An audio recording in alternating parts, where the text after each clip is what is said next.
কাছে আসি ঘুরে ফিরে, পথে পথে পায়ে পায়ে ফিরে আসি এই ঘরে।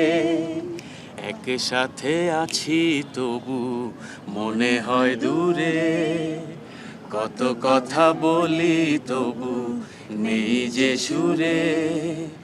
অভিমান জমে থাকে অল্প, এটা আমাদেরই গল্প,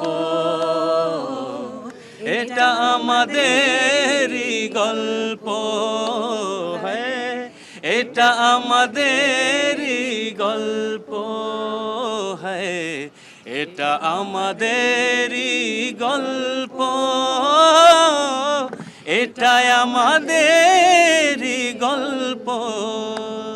দূরে দূরে সুরে সুরে কাছে আসি ঘুরে ফিরে, পথে পথে পায়ে পায়ে ফিরে আসি এই ঘরে।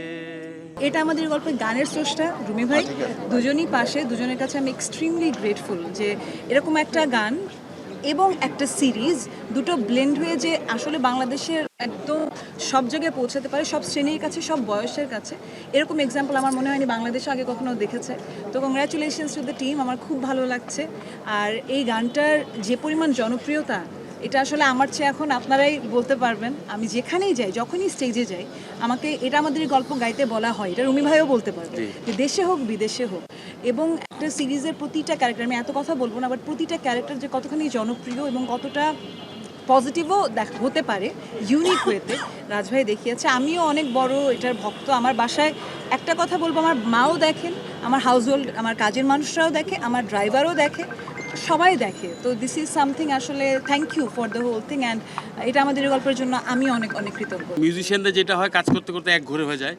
সো আমি সবসময় স্টুডিওতে বসে একা একাই কাজ করি। তো রাজমামা আমাকে খোঁচায় খোঁচায় এরকম একটা প্রজেক্টে নিয়ে আসা এবং এরকম প্রেশার দিয়ে কাজটা বের করা। সো আমি সবসময় বলতাম যে আমি পারবো না হয়তো বা, লাইক প্রফেশনালিজম যে জিনিসটা, অনেক ভালো কাজ করতে হবে। সো রাজমামা বলছে যে আপনিই পারবেন, আপনি জাস্ট কাজ করে যান। সো থ্যাংক ইউ মামা again. I am getting little bit emotional because এটা অনেক বড় একটা ভালোবাসা। আর এটাই আমাদের গল্প মামা। Thank you very much everyone. কানি গাই একটু পরে।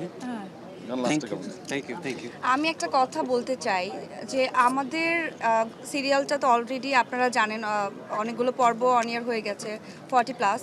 সো এই যে এত দিন ধরে সিরিয়ালটা চলছে, গানটা যতবার বাজে ততবার কানে শুনতে ভালো লাগে। এত দারুণভাবে তারা আসলে গানটাকে তুলে ধরেছে অ্যাকচুয়ালি। এবং আমার মনে হয় যে এটা আমার মন ভালো থাকুক খারাপ থাকুক, এক ধরনের অনুভূতি কাজ করে এই গানটার মধ্যে।